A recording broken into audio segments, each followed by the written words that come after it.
নমস্কার বন্ধুরা, শ্রাবণী রান্নাঘরে আপনাদের সবাইকে স্বাগত জানিয়ে আমি আবারও একটা রান্নার ভিডিও নিয়ে আপনাদের সামনে চলে এসেছি। আজকের আমি আপনাদের পটল দিয়ে একটা নিরামিষ রেসিপি বানিয়ে দেখাবো। আশা করি আপনাদের ভালো লাগবে। তার জন্য কিন্তু আমার পুরো ভিডিওটা আপনাদের দেখতে হবে। আর দেখা শুরু করার আগে একটা লাইক দেবেন, সুন্দর একটা কমেন্ট করবেন আর শেয়ার করতে ভুলবেন না। তাহলে চলুন আজকের আমি এই পটল দিয়ে কি বানাই সেটা আপনারা একবার দেখে নিন। রান্নাটা করার জন্য প্রথমে আমি এখানে দেখুন গ্যাসটা অন করে একটা কড়া বসিয়ে দিয়েছি। এইবারে কড়ার মধ্যে দিয়ে দেব আমি সর্ষের তেল। এখানে কিন্তু আমি রান্নাটা সর্ষের তেলে করছি, আপনারা চাইলে যে কোনো রান্নার তেলে কিন্তু রান্নাটা করতে পারেন। এবারে প্রথমে আমাকে তেলটা গরম হতে দিতে হবে। তেলটা কিন্তু প্রথমে আমি খুব ভালোভাবে একটু গরম করে নেব। আর এখানে দেখুন তেলটা কিন্তু আমার এখানে গরম হয়ে গেছে। এইবারে আমি তেলের মধ্যে দিয়ে দেব পটল। এখানে কিন্তু আমি পটলগুলো এইভাবে ছোট ছোট করে কেটে ধুয়ে পরিষ্কার করে রেখে দিয়েছি। সেই পটলগুলো আমি এখানে দিয়ে দিলাম। এইবারে আমি এর মধ্যে দিয়ে দেব অল্প সামান্য একটু নুন। অল্প একটু নুন দিয়ে পটলটা কিন্তু আমি এখানে একটু ভেজে নেব। পটলটা কিন্তু এইভাবে নুন দিয়ে কিন্তু একটু ভালো করে লাল করে ভেজে নিতে হবে। আর এর মধ্যে কিন্তু আমি কোনো রকম হলুদ দিলাম না। এইভাবে সামান্য একটু নুন দিয়ে পটলটা প্রথমে খুব ভালোভাবে লাল লাল করে ভেজে নিতে হবে। আর আমি প্রতিদিনের মতো আপনাদের একটা কথাই বলবো যে প্লিজ আমার ভিডিওটা আপনারা টেনে টেনে দেখবেন না, পুরো ভিডিওটা দেখুন। আশা করি আপনাদের ভালো লাগবে। দেখুন আমাকে কিন্তু এইভাবে পটলটা একটু লাল করে ভেজে নিতে হবে। যতক্ষণ আমার এখানে পটলটা ভাজা হচ্ছে ততক্ষণ আমি এখানে একটা মশলা রেডি করে নেব। তার জন্য নিয়েছি মিক্সির জার। এবারে প্রথমে এর মধ্যে দিয়ে দেব দেখুন অল্প একটু আদা কুচি করে রেখেছি, সেই আদাটা দিয়ে দিলাম। দেব আমি এখানে দুটো কাঁচা লঙ্কা, আর আমি দেব এখানে 1 চামচ সাদা সর্ষে, আর এখানে আছে আমার 1 চামচ সাদা তিল। এটাও আমি কিন্তু এর মধ্যে দিয়ে দিলাম।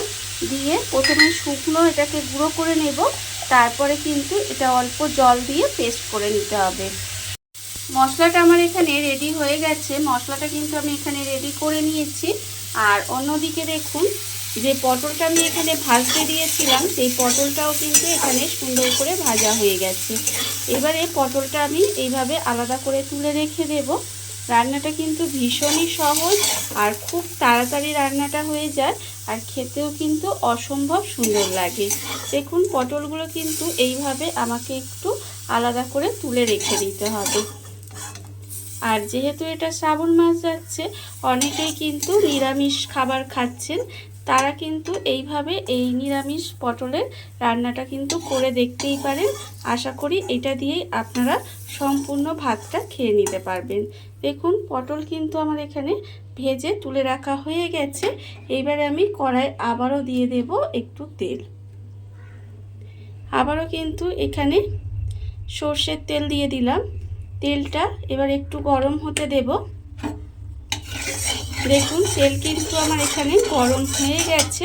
এইবারে আমি এর মধ্যে দিয়ে দেব একটা শুকনো লঙ্কা, একটু মাঝখান থেকে ফাটিয়ে রেখেছি, মানে ছিঁড়ে রেখেছি, সেটা এখানে দিয়ে দিলাম।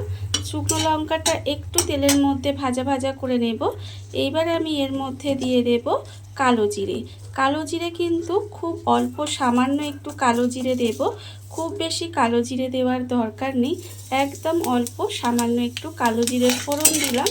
ফোড়ন দিয়ে একটু তেলের মধ্যে শুকনো লঙ্কা কালো জিরেটা ভেজে নেব। এবার দেব এর মধ্যে টমেটো। এখানে একটা ছোটো সাইজের টমেটো কুচি করে রেখেছিলাম, সেই টমেটোটা আমি এখানে দিয়ে দিলাম। দিয়ে টমেটোটা একটু নেড়ে চেড়ে এইভাবে একটু সময় রান্না করে নেব।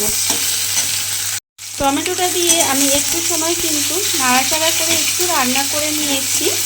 এইবারে আমি এর মধ্যে দিয়ে দেব, এখানে আমি রেখেছি আন্দাজ মতো নুন, 1/2 চামচ হলুদ গুঁড়ো, 1/2 চামচ লঙ্কার গুঁড়ো, আর 1/2 চামচ চিনি। চিনিটা কিন্তু অবশ্যই দেবেন, যেহেতু নিরামিষ রান্না চিনিটা দিলে কিন্তু খেতে বেশি ভালো লাগবে, তাই অবশ্যই চিনিটা ব্যবহার করবেন। আর কতটা ঝাল খাবেন সেটা বুঝে কিন্তু গুঁড়ো লঙ্কাটা বা কাঁচা লঙ্কাটা ব্যবহার করবেন। দেখুন আমি কিন্তু এখানে গুঁড়ো মশলাগুলো দিয়ে একটু সময় কষিয়ে নেব। আর এই সময় আমি এখানে দিয়ে দেব যে মিক্সির মধ্যে যে মশলাটা আমি বানিয়ে রেখেছিলাম সেই মশলাটাও আমি এখানে দিয়ে দিলাম। বানিয়ে দিয়ে মশলাটা আমি এর মধ্যে দিয়ে দিলাম। দিয়ে এবারে খুব ভালোভাবে এর সঙ্গে মিশিয়ে দেব। মিশিয়ে একটু সময় কিন্তু এইভাবে কষিয়ে নিতে হবে। খুব ভালোভাবে কষিয়ে নেব যতক্ষণ না পর্যন্ত তেলটা ছেড়ে। মশলা কিন্তু আমার এখানে কষানো হয়ে গেছে আর মশলা থেকে তেলটাও ছেড়ে দিয়েছে। এইবারে আমি এর মধ্যে দিয়ে দেব জল। এখানে কিন্তু খুব বেশি জল দেওয়ার দরকার নেই। মিক্সিটা ধুয়ে হাফ কাপ মতো জল দিয়ে দিলাম।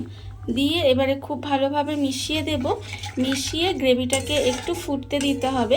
একটু সময় কিন্তু গ্রেভিটা ফুটতে দেব। গ্রেভিটা আমার এখানে খুব ভালোভাবে ফুটে গেছে। গ্রেভিটা কিন্তু খুব ভালোভাবে আমি ফুটিয়ে নিয়েছি। এইবারে আমি এর মধ্যে দিয়ে দেব পটল। যে পটলটা আমি এখানে ভেজে রেখেছিলাম সেই পটলটা আমি এখানে দিয়ে দিলাম। দিয়ে এবার খুব ভালোভাবে মিশিয়ে দেব। পটল যেহেতু এখানে ভাজাই আছে সেই জন্য কিন্তু রান্নাটা ভীষণ তাড়াতাড়ি হয়ে যাবে। খুব বেশি সময় লাগবে না আর খেতেও কিন্তু অপূর্ব সুন্দর হবে। দেখুন পটলটা আমি এখানে মিশিয়ে দিলাম।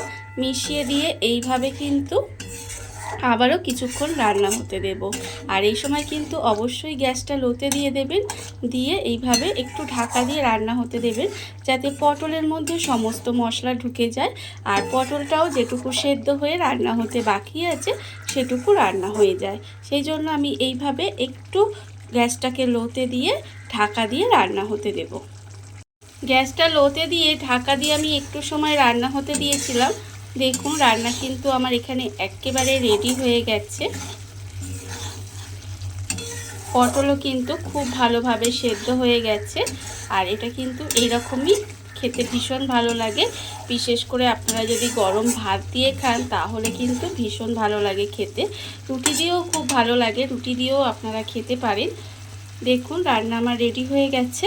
এইবারে আমি ওপর থেকে দুটো কাঁচা লঙ্কা দিলাম আর দেব আমি ওপর থেকে অল্প একটু কাঁচা সর্ষের তেল। দেখুন ব্যাস রান্না একেবারে রেডি। আপনারাই বলুন গরম ভাতের সঙ্গে বা রুটির সঙ্গে এই পটলের রেসিপিটা থাকলে আর কি কিছু লাগবে? আমার তো মনে হয় আর কিছুই লাগবে না। রান্না একেবারে রেডি।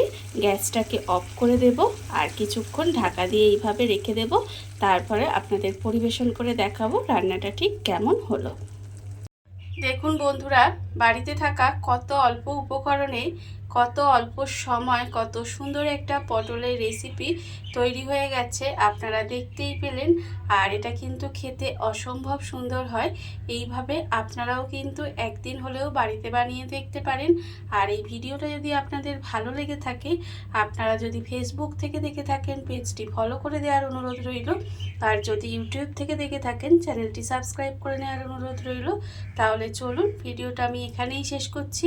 আপনারা সবাই ভালো থাকবেন, সুস্থ থাকবেন। আবারও হাজির হব নতুন কোনো রান্না নিয়ে।